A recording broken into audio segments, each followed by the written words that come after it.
Alors bonjour, bienvenue à la présentation de cette vidéo. Nous discuterons de l'attaque la plus dévastatrice en milieu d'entreprise qui est le social engineering ou ingénierie sociale en français. Alors le plan de cette présentation est la suivante. Tout d'abord, nous allons commencer par une définition du social engineering. Ensuite, nous présenterons le processus d'attaque.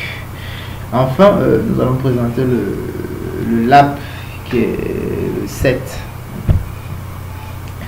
Alors, le social engineering, c'est une technique qui consiste à obtenir des informations confidentielles en exploitant la vulnérabilité humaine. C'est-à-dire pouvoir acquérir de manière déloyale, autant pour moi, les informations confidentielles ou informations qui peuvent nous aider à pouvoir exploiter un système cible. Alors, le social engineering n'a qu'une seule solution ou une seule technique de protection qui est la sensibilisation des différents utilisateurs, car les utilisateurs représentent le maillon faible au sein d'une entreprise. Alors, il est de notre devoir d'essayer au maximum d'instruire notre personnel et de les sensibiliser davantage face à cette menace extrêmement dangereuse. Afin de pouvoir mener à bien une attaque de type social engineering, les premières choses consistent donc à récupérer un maximum d'informations sur la cible. Une fois effectué, le prochain point est de pouvoir identifier les points vulnérables et enfin les points vulnérables identifiés, il faut planifier l'attaque. Le prochain point est de planifier l'attaque. Une fois l'attaque planifiée, on peut donc exécuter l'attaque. Alors, sans toutefois tarder, nous allons passer au lab. Alors, pour lancer 7, il suffit de taper dans l'invite de commande 7 Tolkien.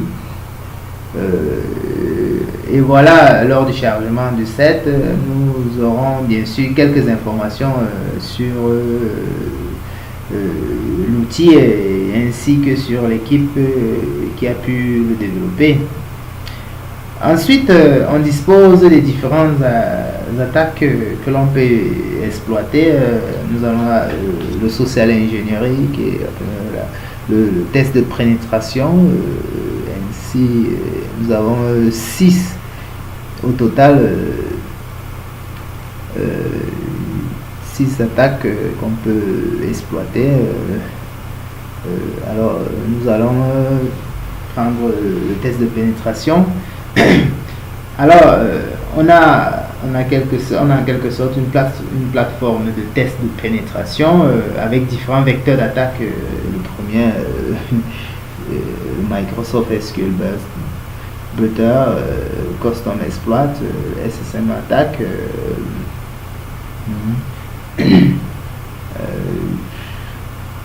Qui n'est pas ici, qui n'est pas très intéressant pour nous. Alors nous allons naviguer vers le social engineering. Nous allons naviguer vers le social engineering.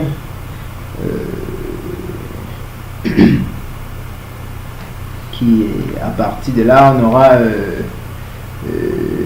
panoplie d'attaques parmi lesquels on a le spear phishing attaque vector, on a le web attaque vector, l'attaque de type web, infection des médias, l'usurpateur, l'attaque par mail, mass mail attaque, l'attaque un vecteur d'attaque type wireless access, SMS pushing attack vector, etc. Par exemple, si on choisit le spear phishing, On a des techniques qui permettent de piéger l'utilisateur, tel que le mass mailer attack, qui permet d'usurper ou alors de piéger l'utilisateur. On a aussi le file format payload.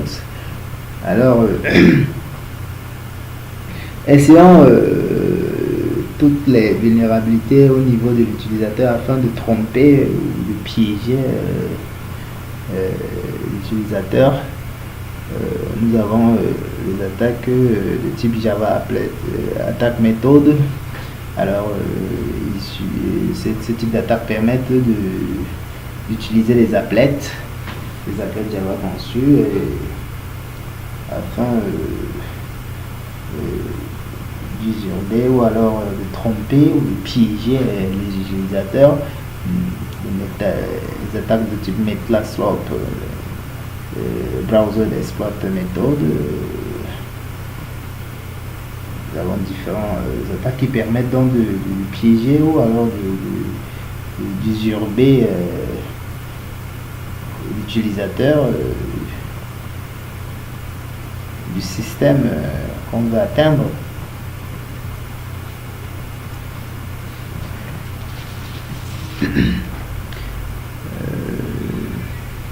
Alors, à partir du moment où, lorsqu'on a toutes les informations qu'il nous faut, on va jeter un coup d'œil sur la zone d'infection des médias, c'est-à-dire on peut infecter une USB, un CD ou un DVD.